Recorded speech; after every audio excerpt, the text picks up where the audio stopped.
Cahaya kemuliaan bulan Ramadan. Assalamualaikum warahmatullahi wabarakatuh. Apa kabar pemirsa? Sehat? Alhamdulillah, bersyukur yang banyak kita berada di bulan yang penuh rahmat dan barokah. Bayangkan bahagia perasaan orang-orang yang 10 hari tidak mandi ketemu danau pasti ingin berenang membersihkan diri. Begitu juga orang yang penuh dengan noda dan dosa tiba-tiba ketemu bulan Ramadan pasti hatinya bahagia dan gembira. Oke, sekarang kita akan lanjutkan tentang pembahasan bagaimana kita menjadi orang-orang yang mulia dengan Asmaul Husna. Coba lihat gambar ini. Siapa? Masih ingat? Benar, Bribka Seladi. Masih ingat siapa dia? Ya, dia adalah seorang polisi yang memiliki pekerjaan tambahan sebagai seorang pemulung. Mungkin orang mengatakan pemulung adalah pekerjaan rendah, tapi ternyata Bribka Seladi justru diangkat tinggi-tinggi di Indonesia mendapatkan penghargaan yang mulia.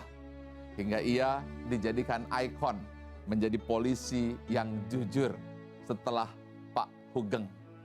Lihat, justru ketika seseorang melakukan pekerjaan yang nampaknya hina, dia ditinggikan. Berarti kejujuran lebih tinggi dari kekayaan. Sebaliknya, ada juga kejadian yang terjadi seseorang oknum di Papua yang punya uang begitu banyak, bukan lagi ratusan miliar hingga triliun, akhirnya berakhir di dalam sebuah penjara. Yang satu ingin harta malah masuk penjara, yang satu menjadi pemulung malah diangkat derajatnya. Lihat, ada sebuah keseimbangan yang harus kita perhatikan ketika kita melakukan perbuatan yang nampak hina di hadapan manusia. Seperti Pak Seladi, tetapi ketika beliau mengangkat kejujuran diangkat setinggi-tingginya. Tetapi ketika seseorang memiliki harta ratusan miliar hingga triliun dengan cara yang tidak benar, justru dijatuhkan. Dunia seperti keseimbangan. Inilah bukti adanya kekuatan yang menjaga alam. Dialah Allah Al-Khafid, dialah Allah Ar-Rafi, yang maha merendahkan sekaligus maha meninggikan. Terbukti bahwa alam semesta terjaga melalui sistem yang luar biasa yang harus kita baca, bukan hanya dibaca dengan mata, bukan hanya dibaca dengan telinga, tetapi dirasakan oleh hati. Hadapkanlah wajahmu dengan mantap kepada fitrah yang telah Dia tetapkan. Tak dapat diubah-ubah fitrah itu. Itulah jalan yang benar, tapi banyak orang yang tidak tahu. Maka siapa saja yang menjaga sifat-sifat kemuliaan Asmaul Husna, kecuali Al-Mutakabbir, maka Allah akan angkat setinggi-tingginya.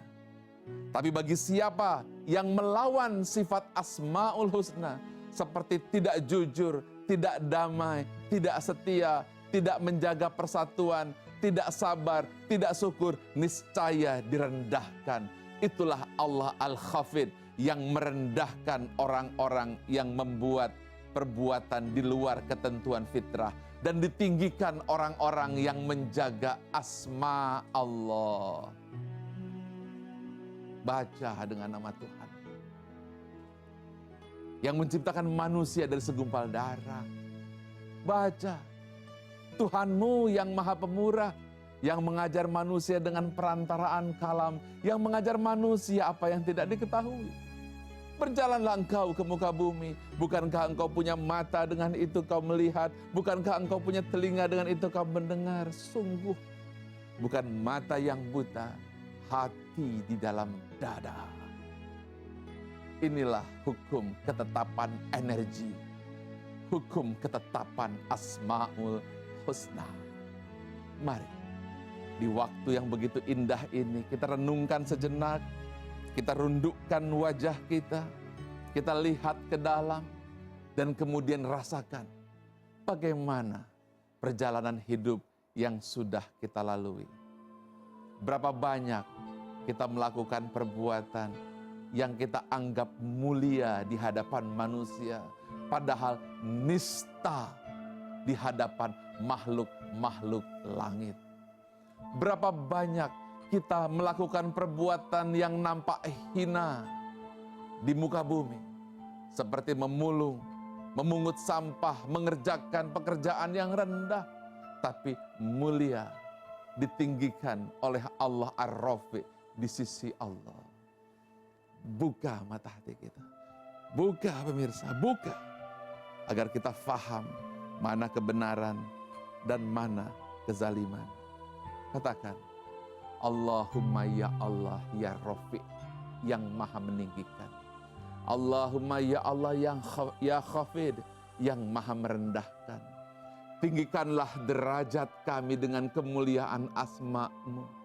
Dan rendahkanlah nafsu-nafsu yang membelenggu kami, hilangkan nafsu itu.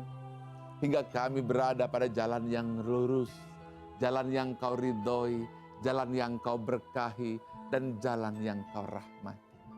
Dan biarkanlah kami senantiasa berada pada jalan-Mu. Mata kami buta tanpa penglihatan-Mu, telinga kami tuli tanpa pendengaran-Mu, hati kami beku tanpa tuntunan-Mu. Kabulkan ya Rabb. Rabbana atina fid dunya hasanah wa fil akhirati hasanah wa qina azabannar. Walhamdulillahirabbil alamin.